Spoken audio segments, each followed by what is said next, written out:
Buenas tardes, tengan todos ustedes y muchas gracias por acompañarnos una vez más a este ciclo de Facebook Live de Introducción al Manejo Integrado de las Praderas y los Cultivos Forrajeros.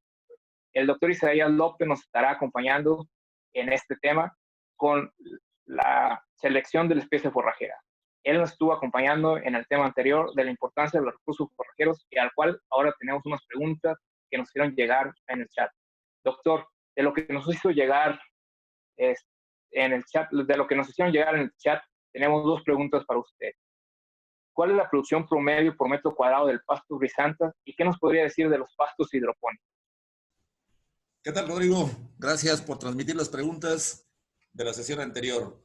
En relación a la primera pregunta que entendí acerca de la producción de Brachiaria brisanta, ¿cuál es la producción de Brachiaria brisanta por metro cuadrado? La respuesta es, por supuesto que es variable dependiendo de las condiciones del establecimiento que también haya establecido la pradera y por supuesto del potencial agroecológico del sitio donde la haya sembrado. Pero suponiendo que todo salió bien, seleccionó bien la especie, la sembró bien y lleva un manejo agronómico más o menos adecuado, entonces el rendimiento de Brachiaria brisanta potencial promedio, no el más alto, pero un promedio bueno, deberían dar alrededor de 16 a 18 toneladas de materia seca por hectárea por año. Si dividimos la hectárea en los 10,000 metros cuadrados que tiene, entonces esto nos daría un rendimiento promedio de entre 1.6 y 1.8 kilogramos por metro cuadrado de materia seca. Recordemos también que esta producción es estacional y en algunas regiones tropicales del mundo con clima cálido subhúmedo vamos a encontrar por lo menos 3 épocas: la de norte, la de lluvias, la de nortes y la de secas. Normalmente en lluvias se produce hasta el 75% de ese total anual. En nortes podría producirse alrededor del 15% y el resto, 8 o 10%, solamente se producen en los 4 meses de intensa sequía que normalmente están entre febrero, marzo, abril y mayo. Eso es con relación al rendimiento. Todas las especies presentan este patrón estacional. Lo vimos cuando presentamos las curvas de producción. Muy, muy importante atender a la distribución de la producción. En relación a lo que opino acerca del uso de forrajes hidropónicos para el consumo de los animales, pues claro que acepto todas las ventajas que se dice que tienen los cultivos hidropónicos, especialmente de los cereales, ¿no? Que se desarrollan enzimas, que se producen proteínas, etcétera, etcétera. Sin embargo, recordemos que tienen un gran contenido de humedad. Si el contenido de materia seca es a veces menos del 12 o 13%, o por ahí anda, entre el 12 o el 13%. Entonces, el primer requerimiento después del agua en los animales, lo habíamos dicho, es el de materia seca, cubrir los requerimientos de materia seca. Y con forrajes hidropónicos jamás vamos a llegar a cubrir los requerimientos totales de materia seca de una vaca o de un toro. Tal vez utilizado en proporciones pequeñas dentro de la dieta, bueno, pues entonces funcione. La cuestión hay que analizar, la cuestión es una cuestión de costos para mí. Todavía la producción de forrajes hidropónicos para la alimentación de bovinos a mí se me hace un poco cara, pero bueno, depende de las circunstancias de su establecimiento y para qué quiera su sistema de producción. Y si es un gusto, por supuesto, los forrajes hidropónicos se pueden usar en una buena proporción de la dieta diaria de los animales. Gracias, doctor. Con esta pregunta, creemos que ya dimos respuesta a la audiencia y sirva para ir fomentando pues, aquí el conocimiento del grupo.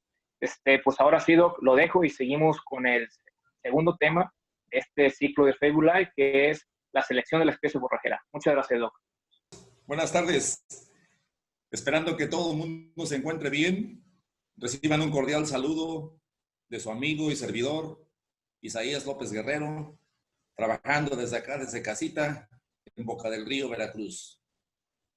Antes de iniciar este tema, al cual nos han invitado la gente de Corteva, quisiera hacer algunas anotaciones. Primero, en la parte introductoria de este que yo llamo brevísimo curso sobre manejo integral de las praderas, se describe el contenido general en sus diferentes capítulos. Van a ser más o menos como 5 capítulos. El tema de hoy se refiere a la selección de la especie forrajera, la que queremos establecer en nuestras praderas, que es un proceso de planeación. Y entonces, para esto, quisiera yo recordarles que también en la parte introductoria habíamos visto que el proceso general de producción de forrajes lo podemos clasificar en por lo menos 5 fases o etapas. Desde la selección de la especie, luego el establecimiento de la pradera, el tema 3 es manejo agronómico de la pradera, el tema 4 es cosecha del forraje, ya sea a través del corte o del pastoreo. Vamos a hablar mucho del manejo del pastoreo, ajuste de la carga animal y el método de pastoreo. Y finalmente, la conservación de forrajes. Esto lo habíamos explicado en la parte introductoria y lo vamos a estar repitiendo en cada uno de los 5 capítulos que vamos a ver durante el curso. ¿Pero a qué nos referimos cuando hablamos de los forrajes? Decíamos que para nosotros una definición generalizada de forrajes es aquella que dice que un forraje es cualquier material de origen vegetal que sea susceptible de ser consumido por los animales, excepto los granos, que caen en la clasificación de concentrados. Granos como maíz o granos de avena o de cebada caen en la clasificación de concentrados. Pero todas las otras partes vegetales que comen los animales nos referimos como forrajes. Y hay diferentes tipos de forrajes con diferentes orígenes. Los principales recursos forrajeros con los que contamos en cualquier rancho y en cualquier parte del mundo son las plantas de la familia gramíneas, las plantas de las familias leguminosas, los árboles, los arbustos de uso múltiple, los esquilmos agrícolas, los subproductos agroindustriales y los forrajes conservados.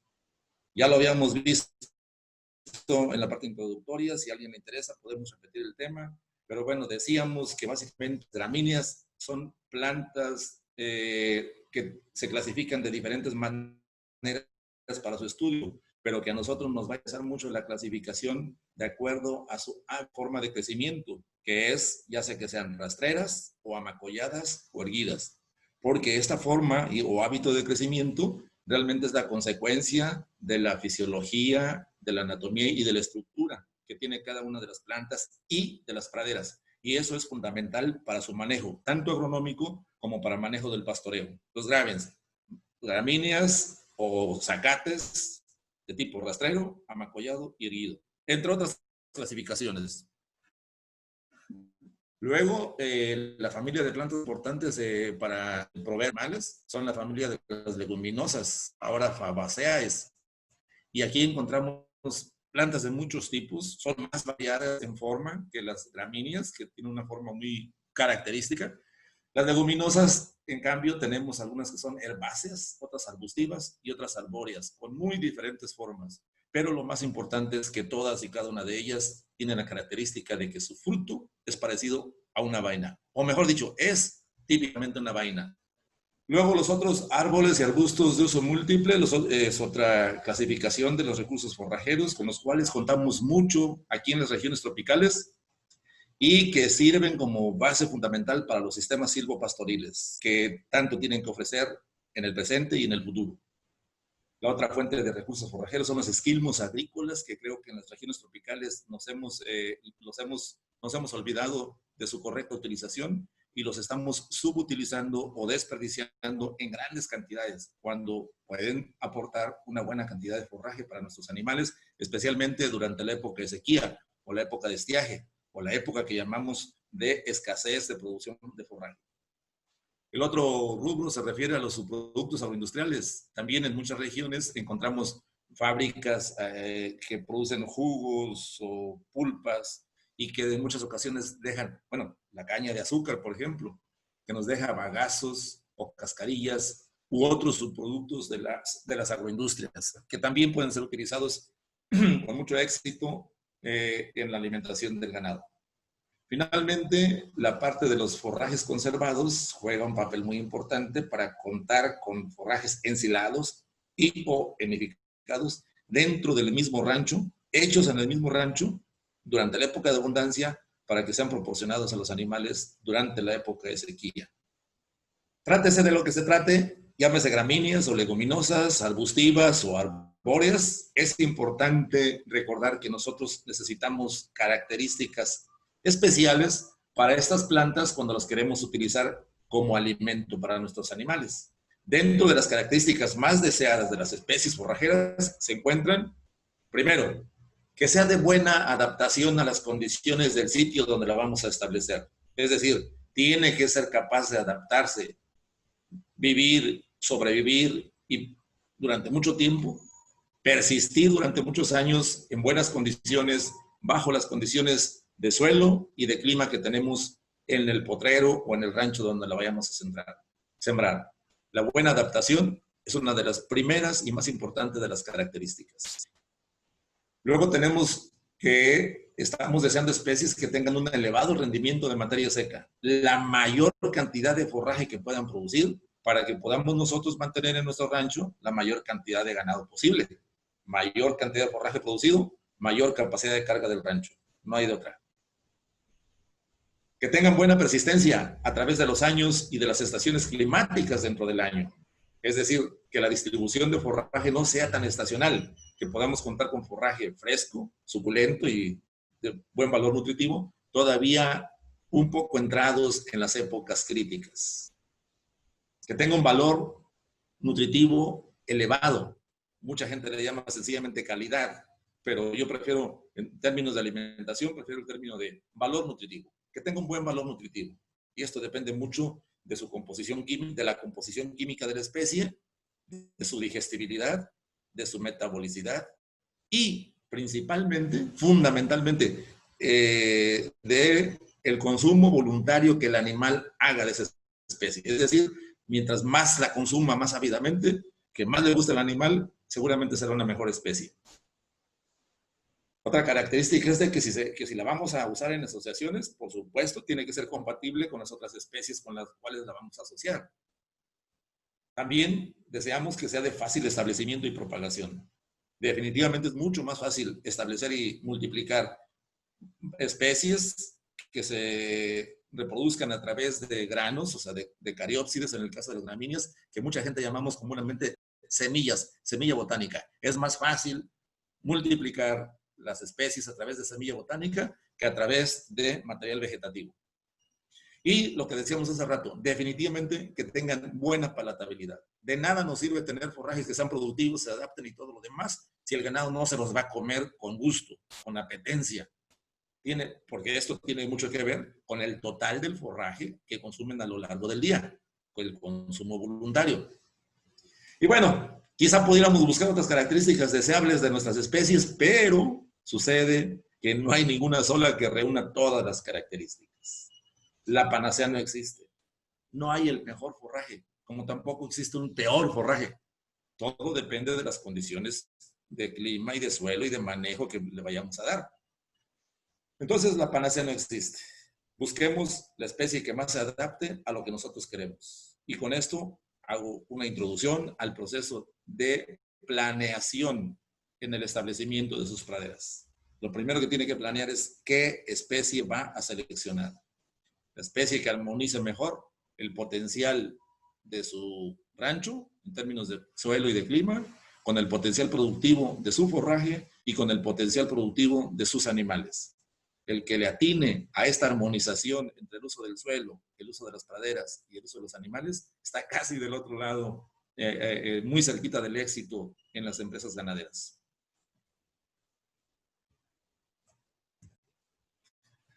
Y entonces, pues tenemos que hablar un poquito del clima. Va lo elemental, algo brevísimo sobre el clima.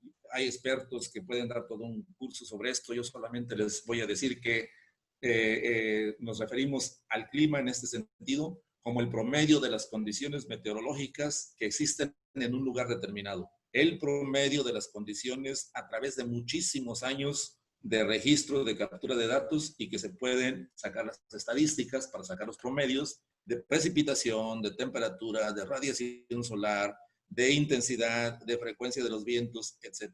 Todos los fenómenos meteorológicos se pueden ser registrados y eso nos da unas características promedio de un lugar determinado. Entonces, acordémonos, elemental, que dentro de la climatología tenemos a los elementos del clima y a los factores que lo modifican. Dentro de los elementos del clima se encuentran la radiación solar, la temperatura, la precipitación pluvial, el viento y otras de menor importancia. Por supuesto, la radiación solar es la fuente original de energía para toda la vida en nuestro planeta. Y es muy importante registrar su duración, intensidad y los cambios que se presentan de un equinoccio a un solsticio y de un solsticio a un equinoccio. No es lo mismo, por ejemplo, ir del equinoccio de primavera hacia el solsticio de verano que ir del equinoccio de invierno hacia el solsticio de verano. Los cambios son diferentes y las plantas los cambian o las plantas son capaces de sentir estos cambios en intensidad y en duración del día y de la radiación solar y cambia toda su fisiología. Básicamente las hace cambiar de estado vegetativo a estado reproductivo. Por supuesto, la temperatura, ya lo sabemos, es muy importante tener el registro de los promedios, de la mínima, de la media y de la máxima, para saber los rangos de temperatura que soportan nuestras especies. La precipitación pluvial, no tengo ni qué hablar, pero no solamente es importante la cantidad. Todo el mundo entendemos cuánta agua nos llueve, 1,000, 1,500, 2,000 milímetros anuales. Pero también es muy importante cómo se distribuye a través del año, durante los meses, esa precipitación y qué tan intensas son las lluvias que tenemos. Muy importante. Los vientos, por supuesto, imagínense la velocidad, la duración y la ciclicidad. Muy importante en el caso de la vertiente del Golfo, dados los eventos de nortes que tenemos durante la temporada de invierno. Bueno, todos esos elementos del clima presentan un promedio, pero esos promedios son modificados por los factores como las coordenadas geográficas, es decir, la latitud y la longitud en la que se encuentre el rancho, la orografía, fisiografía y relieve, lo que entendemos como paisaje del lugar, la elevación sobre el nivel del mar y la cercanía al mar y a otros cuerpos de agua. Todo eso modifica sustancialmente la climatología de un lugar.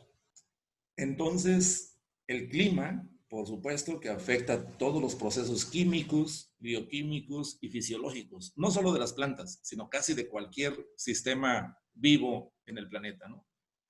Hay rangos fisiológicos y temperaturas cardinales que les llamamos en todos los seres vivos.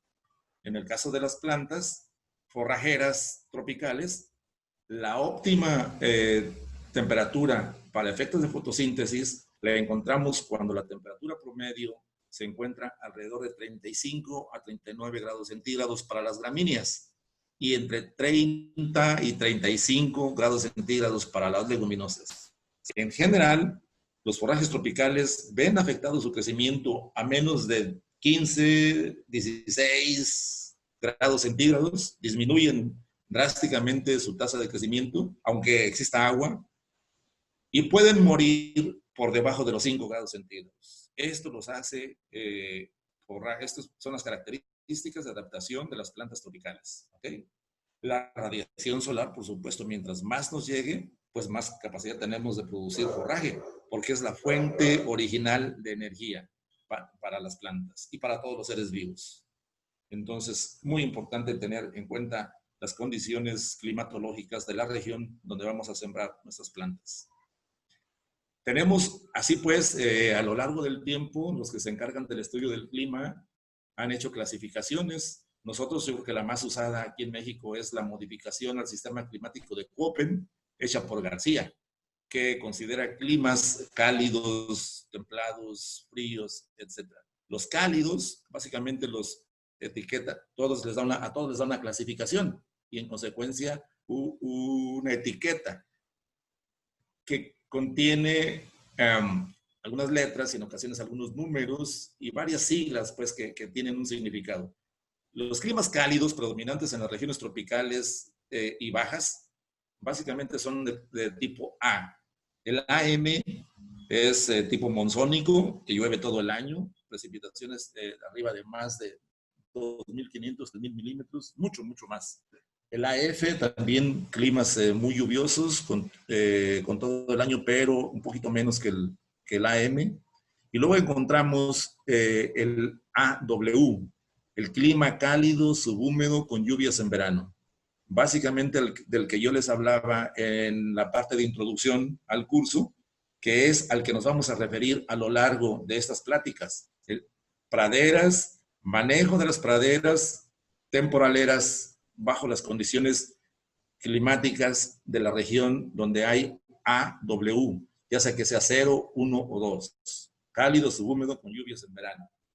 El AW0 es el más seco de estos, con alrededor de 1.000 milímetros de precipitación anual, pero con 6 o 7 meses de sequía. El AW1 es el intermedio, con unos 1.500 milímetros de precipitación anual, pero todavía trae sus 5 o 6 meses de sequía. Mientras que el más húmedo de los AW trae alrededor casi 2.000 milímetros de precipitación, pero solamente 3 a 5 meses de sequía. Ya muy cerquita a los climas AM o AF, que requieren otro tipo de manejo. Este es un ejemplo de un climodiagrama para la estación climatológica del Copital, aquí en Medellín, Veracruz. Entonces aquí podemos ver las temperaturas en las líneas mínima, media y máxima. Ahí podemos ver cómo se mueven las temperaturas a lo largo del año. Vemos que no existen limitantes para el establecimiento de forrajes, ya que el rango entre la mínima y la máxima no llega a sobrepasar los límites que dijimos hace rato de temperaturas cardinales para las especies forrajeras. Por otra parte, en las barras, pintadas en este caso en azul, nos encontramos con la cantidad de lluvia, la precipitación pluvial por mes, enero, febrero, marzo, así hasta diciembre. Aquí vemos claramente una región con clima entre AW0, AW1, con alrededor de unos 1.500 milímetros de precipitación, pero distribuida fuertemente en solamente 4 meses, junio, julio, agosto y septiembre. Si yo quisiera establecer forrajes aquí, como necesito por lo menos 3 meses después de la siembra con humedad residual en el suelo para que la especie o las plantas puedan sobrevivir la próxima época de sequía, un pastoreo por lo menos y la próxima época de sequía, entonces yo necesito fijar mi ventana de fechas de siembra más o menos entre el 15 de junio y el 15 de septiembre para esta región donde predomina este tipo de clima. Que es diferente, por ejemplo, a esta otra, que tiene más o menos la misma precipitación, tal vez menos precipitación, menos de 1.500 milímetros, es probable, la estación de Garro en Ciudad Isla. Y vemos cómo las temperaturas se mueven un poco diferente, con un pico muy elevado, con el cual hay que tener mucho cuidado en el mes de mayo, pero no es drástico, pero sí hay que tener mucho cuidado. Pero básicamente la precipitación, vean cómo es una mejor distribución de la precipitación. Tenemos un poquitito más de lluvias, aunque sea poquito, pues es más en tiempo de sequía. Pero básicamente las lluvias se distribuyen en 1, 2, 3, 4, 5 meses y medio. Entonces, la ventana para la siembra de especies forrajeras que requieren cierto tiempo, yo diría por lo menos 3 meses de humedad residual en el suelo después de la siembra, la ventana para sembrar estas especies se abre considerablemente. Podríamos empezar desde principios de junio y estar acabando hasta finales de octubre en esta región.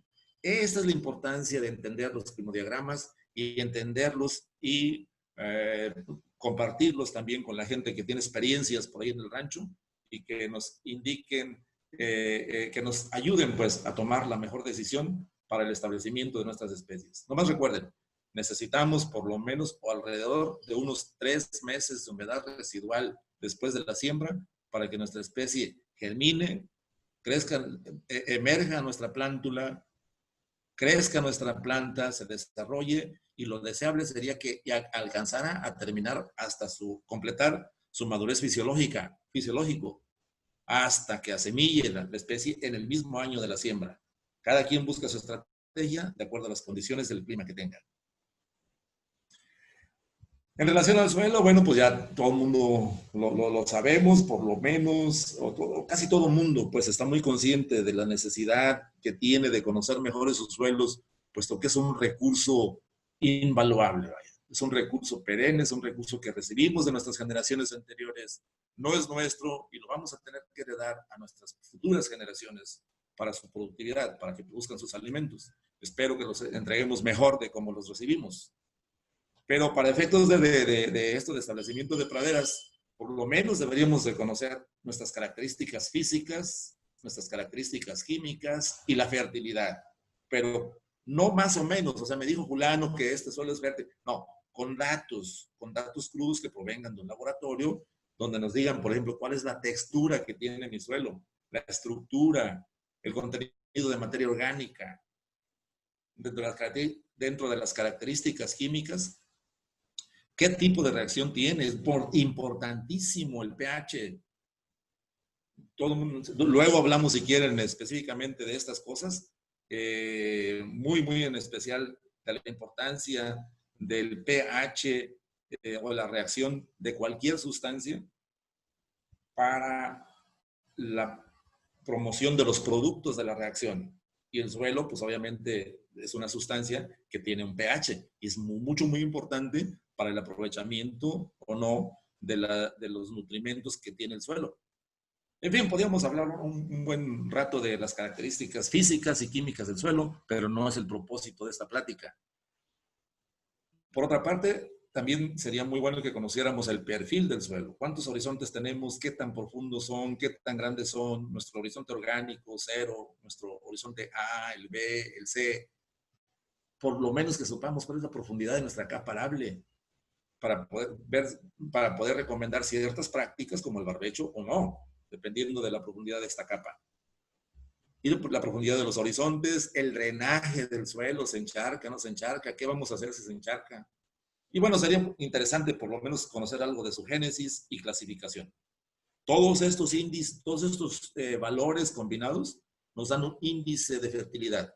La fertilidad no es un factor único, proviene de una serie de factores que interactúan y nos dan un índice de fertilidad, que sería muy bueno que lo conociéramos todos, puesto que el suelo, el terreno es nuestro recurso más valioso y entonces, pues en consideración a esto, deberíamos de conocerlo para hacer una mejor utilización de este recurso. Entonces, miren, de acuerdo a las características del suelo y del clima, nosotros hemos agrupado a las especies forrajeras tropicales, de las cuales ahora hay una gran variedad, mucho más que hace 30 o 40 años, por supuesto.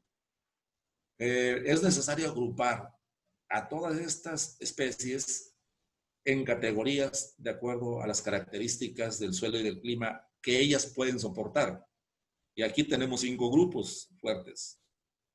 Por ejemplo, el grupo 1 incluye plantas que se adaptan a condiciones de suelos delgados o someros, comúnmente de baja fertilidad y con una capa de tepetate o arcilla endurecida a pocos centímetros de la superficie. Esos suelos son muy comunes por aquí, cerca de las costas. Las especies que permanecen a este grupo también son capaces de resistir las temperaturas más altas y las sequías más prolongadas del clima AW, es decir, aguantan la sequía y están representadas por principalmente las ramas nativas, las que se han adaptado aquí por cientos, miles, otras veces millones de años y que están representadas básicamente por especies de los géneros Axonopus y Paspalum. Otras especies introducidas que resisten estas condiciones son zacates como el jaragua, Hiparrhenia rufa, el zacate llanero, Andropogon gallanus, el zacate bófel, para los más secos de lo más seco, el zacate bófel y otras especies. Pero si además el suelo tiene problemas de pH o reacción ácida, digamos, y además elevadas concentraciones de fierro, aluminio, manganeso, toxicidad por algunos elementos, las braquiarias, casi todas las braquiarias son muy resistentes a estas condiciones. Y aquí podríamos utilizar especies como el chetumal, el insurgente, el MG5, el Toledo y otros. Este es un ejemplo de Andropodon gayanus, allá en la costa del Pacífico, donde fue también recibido y se ha adaptado muy bien. Y junto con su primo hermano, el cultivar tuntún.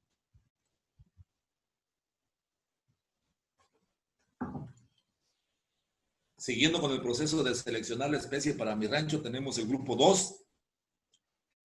Este grupo está compuesto por plantas que se adaptan a condiciones de sequía parecidas a las del grupo 1, es decir, aguantan sequías prolongadas y temperaturas elevadas durante la sequía, pero que son más exigentes a profundidad y fertilidad de suelos. Aunque soportan texturas arenosas, prefieren y son más productivos en suelos francos, como casi cualquier otra especie. Pero especialmente exigen suelos con buen drenaje. No soportan encharcamientos, mucho menos inundaciones. Las especies más representativas y sobresalientes de este grupo son nuestro reconocidísimo zacate guinea o privilegio, Panicum maximum, y otros cultivares de esta especie como son el Tanzania, el Mombasa, el Coloniao y muchas otras que andan por ahí. Otra vez, si el suelo tiene reacción ácida, entonces se recomienda el uso de algunas braquiarias, como el MG5 o Toledo, el zacate mulato, ya cae bien en estas condiciones de suelo, que es un híbrido entre Brachiaria brisanta y Brachiaria rusiciensis. Y otros híbridos como el comber, el camello, el cobra. También aquí ya podemos utilizar algunas leguminosas, como la leucaena, el centrosema y las criptorias.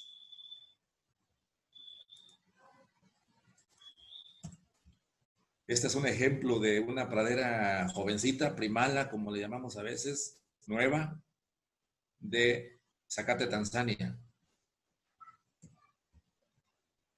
En el grupo 3 se encuentran las especies que prefieren suelos un poco más profundos y tal vez un poco más fértiles, pero sobre todo lugares más húmedos y con lluvias mejor distribuidas. Es decir, las especies que van buscándole más bien al AW2, o bien suelos más húmedos todavía, como los AM o los AF. Aquí tenemos el zacate pangola, el zacate estrella de África, y en condiciones más desventajosas del suelo, especialmente por acidez y o concentración de algunos elementos que podrían causar toxicidad, como el aluminio, el manganeso o el fierro. Inclusive con encharcamientos, podemos utilizar zacates como el señal,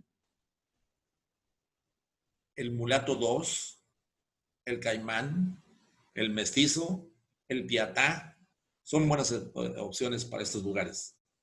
En suelos, sin embargo, de este tipo, pero con reacción alcalina, pues preferimos utilizar zacates de la especie Cynodon-dactylon, como el Bermuda, u otros como el Tipton, el Cruza 1, el Cruza 2, etc. También podemos utilizar algunas leguminosas que son más exigentes a humedad en el suelo por periodos más prolongados. Tal es el caso de la soya forrajera, una excelente herbácea forrajera, el kudzu y el cacahuatillo forrajero. Estos son algunos de los ejemplos de braquiarias para estas condiciones que les estábamos mencionando. En el grupo 4, hablando de selección de la especie, incluimos a los zacates conocidos como de corte, pero que pueden ser pastoreados usando un método rotacional. No soportan pastoreo continuo, eso lo sabemos. Si quiere deshacerse de un potrero o alguna pradera que haya estado establecida con Taiwán o Kinggrass o esos zacates que conocemos de corte, que son Penicetum purpureum, de la especie Penicetum purpureum, pues sencillamente métale pastoreo continuo y verá cómo desaparece. Pero en pastoreo rotacional son los que producen mayor cantidad de forraje y en consecuencia son los que pueden soportar mayor capacidad de carga de todos los zacates mencionados hasta ahorita y que yo conozca también. Se adaptan a una gran variedad de suelos, tipos de suelos y topografías, siempre y cuando estos suelos no sean inundables. Sí soportan un poco de encharcamiento, pero no inundaciones. Sin embargo, se recomienda establecerlos bajo las mejores condiciones de terrenos del rancho para que puedan expresar su natural y elevada capacidad productiva. no tiene caso establecerlos en suelos pobres porque pues, no van a manifestar su capacidad de producción de forraje. Estos son los zacates más conocidos de la especie Penicetum purpureum, el elefante, el merquerón, Taiwán, Kingras, malalfalfa, cubano CT115, OM22, Roxo o Taiwán morado. Y ya andan algunos otros por ahí en el campo. Pero todos tienen más o menos la misma productividad en el sentido de rendimiento y valor nutritivo. Hasta aquí quisiera hacerles un comentario interesante. Si ustedes eligen sembrar especies del grupo 1 en estas condiciones donde pueden establecerse bien las especies del grupo 4, se van a establecer perfectamente, ya que las condiciones se vienen mejorando. Pero ustedes van a perder algo con la limitada capacidad productiva que tienen las especies del grupo 1 comparadas con las del grupo 4.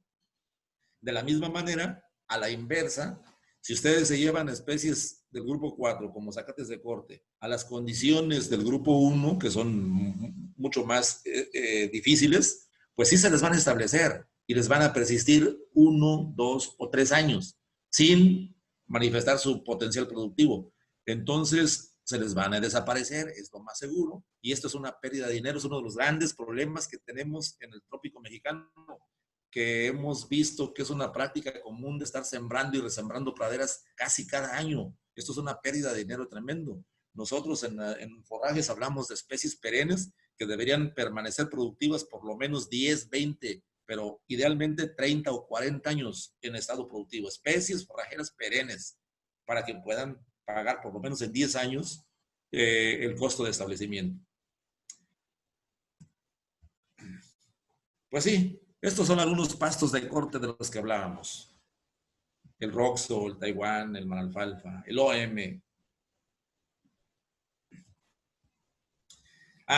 Existe otro grupo todavía, el grupo 5, en el que se acomodan las especies que sí son resistentes, tolerantes, si lo que ustedes quieran, a las inundaciones. Los suelos pueden permanecer encharcados e inundados con una buena cantidad de agua durante semanas o meses, y estas especies son capaces de persistir bajo esas condiciones. Ustedes ya lo saben, ahí el Pará ha sido uno de los, lo conocen bien,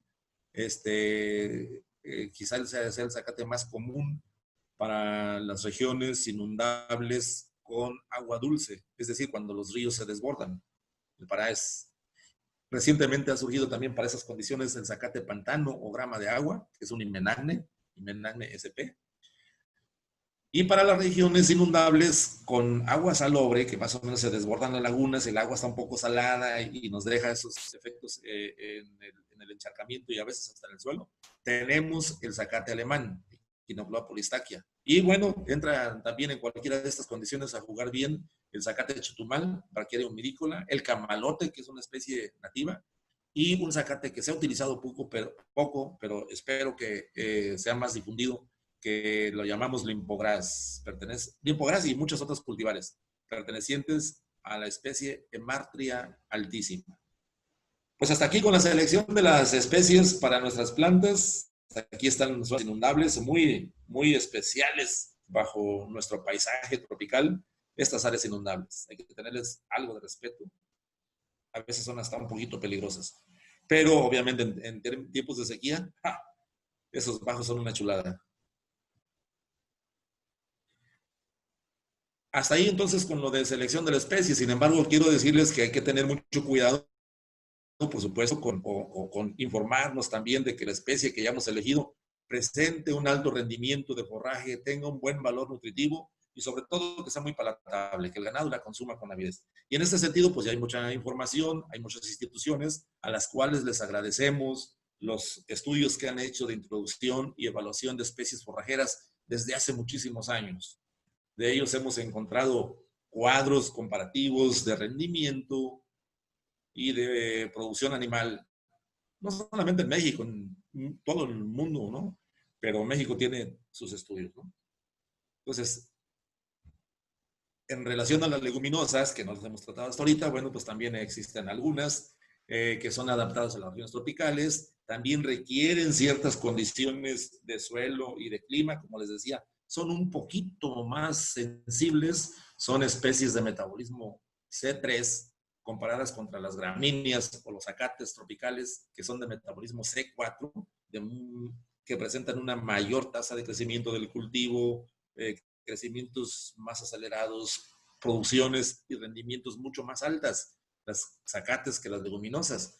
Pero con un poquito de leguminosas que coman nuestros animales, podríamos mejorar la calidad de la dieta total del día de ese animal. Además de que ya sabemos que las leguminosas son capaces de mejorar las condiciones de fertilidad de los lugares donde crecen.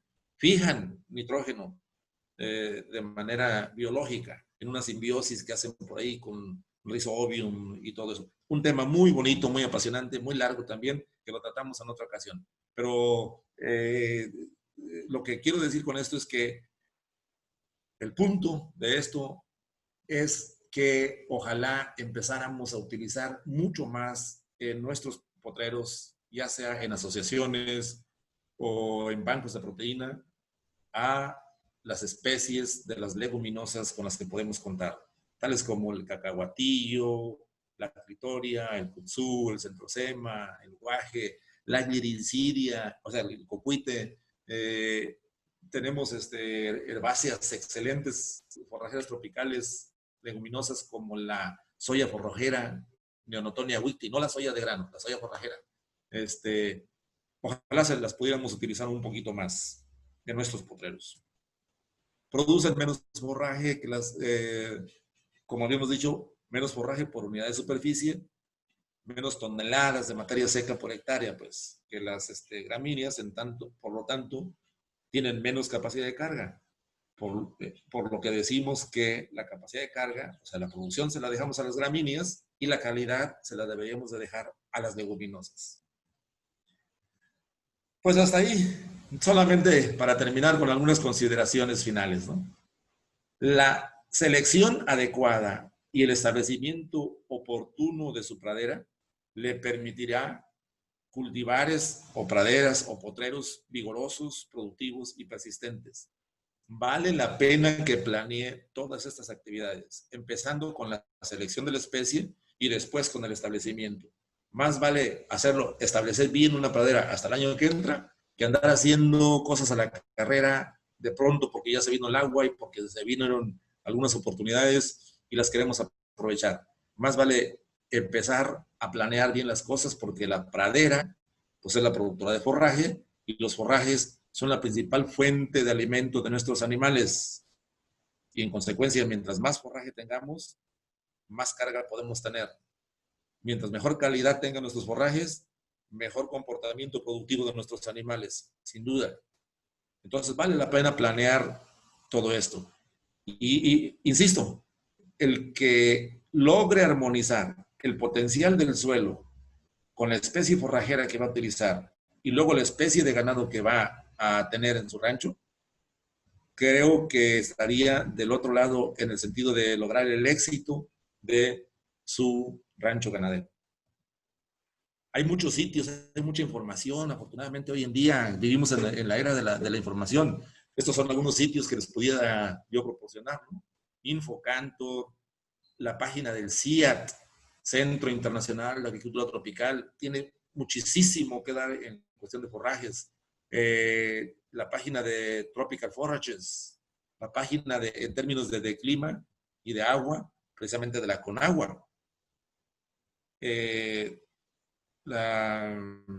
Los forestales tienen también mucha información que nos podría ser útil. Y también algunas instituciones, universidades e institutos como el ENIFAP cuentan con mucha información en relación a estudios de introducción, adaptación y rendimiento de las especies forrajeras. Acérquense a la información para que tengan la posibilidad de tomar mejores decisiones en el establecimiento de sus praderas.